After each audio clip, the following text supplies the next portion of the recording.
নমস্কার বন্ধুরা, জিএচি কিচেন চ্যানেলে সবাইকে স্বাগত। প্রতিদিনের মতো আজকেও নতুন একটা রেসিপি নিয়ে আপনাদের সামনে চলে আসলাম। তো বন্ধুরা দেখতে থাকো। তো আজকে আমি রান্না করব ইলিশ মাছ। তো ইলিশ মাছ আমি কিভাবে কি দিয়ে রান্না করলাম সেটাই তোমাদের সাথে শেয়ার করব।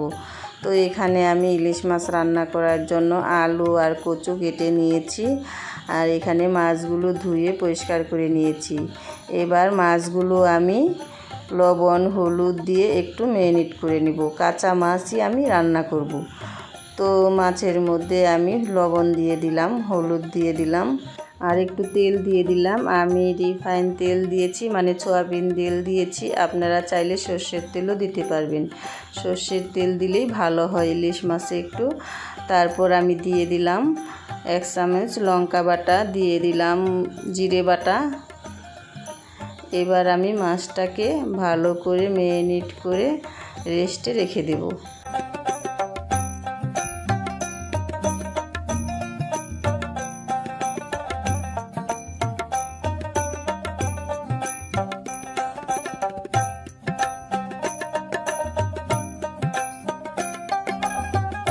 তো বন্ধুরা মাছটা ম্যারিনেট করা হয়ে গেছে, রেখে দিয়েছি আমি রেস্টে। তো গ্যাসের ওভেনে আমি কড়াই বসিয়ে দিয়েছি, কড়াইতে তেল দিয়েছি, তেলটা একটু নেড়ে দিচ্ছি। এবার শুকনো লঙ্কা দিয়ে দিলাম ফোড়নের মধ্যে আমি, তারপর জিরে দিয়ে দিলাম, গোটা জিরে দিয়ে দিলাম। এবার নেড়ে একটু ফোড়নটা লাল লাল করে নেব। তো ফোড়নটা লাল লাল হয়ে গেছে, এর মধ্যে আমি কেটে রাখা আলু আর কচু দিয়ে দিলাম। এবার এর মধ্যে একটু লবণ আর হলুদ দিয়ে নেড়ে চেড়ে একটু ভাজা ভাজা করে নেব।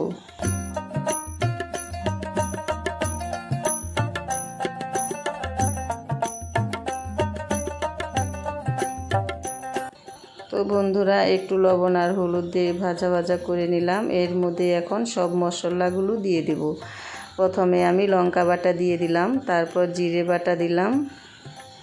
ইলিশ মাছে একটু জিরেটা বেশি করেই দিতে হয়। তারপর দিয়ে দিলাম লবণ, তারপর দিয়ে দিলাম হলুদ।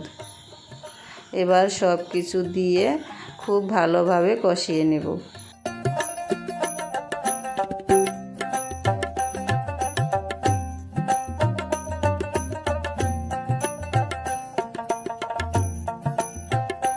তো বন্ধুরা দেখতেই তো পাচ্ছ আমার মশলা দিয়ে আলু আর কচুটা খুব ভালোভাবে কষানো হয়ে গেছে। এর মধ্যে আমি জল দিয়ে দিলাম।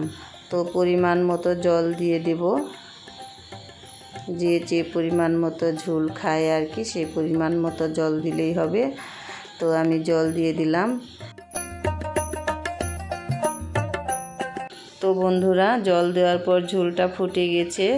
এবার এর মধ্যে আমি ম্যারিনেট করা মাছগুলো দিয়ে দিচ্ছি। মাছগুলো দিয়ে একটু নেড়ে দিলাম।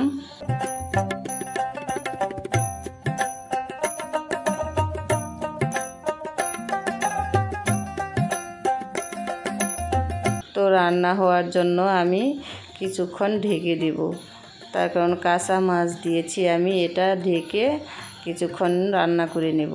তো কিছুক্ষণ পর ফিরে এসে ঢাকনাটা খুলে নিলাম। তো দেখো বন্ধুরা আমার মাছটা সুন্দর সিদ্ধ হয়ে গেছে। এবার ঝোলটাও প্রায় হয়ে এসেছে। এবার আমি নামিয়ে নেব। খুব সুন্দর হয়েছে, দেখতেই তো পাচ্ছ বন্ধুরা।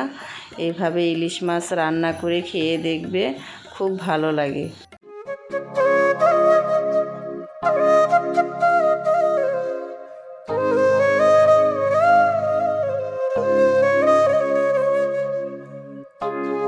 তো আমার ইলিশ মাছ রান্না করা কমপ্লিট। এবার আমি নামিয়ে নেব। তো দেখতেই তো পাচ্ছ বন্ধুরা কত সুন্দর হয়েছে দেখতে, কালারটাও খুব সুন্দর হয়েছে। তো আজকের মতো এই পর্যন্তই, দেখা হচ্ছে অন্য কোনো রেসিপিতে। ততক্ষণের জন্য সবাইকে টাটা বাই বাই। সবাই ভালো থাকবেন, সুস্থ থাকবেন। আবার দেখা হবে অন্য কোনো রেসিপিতে।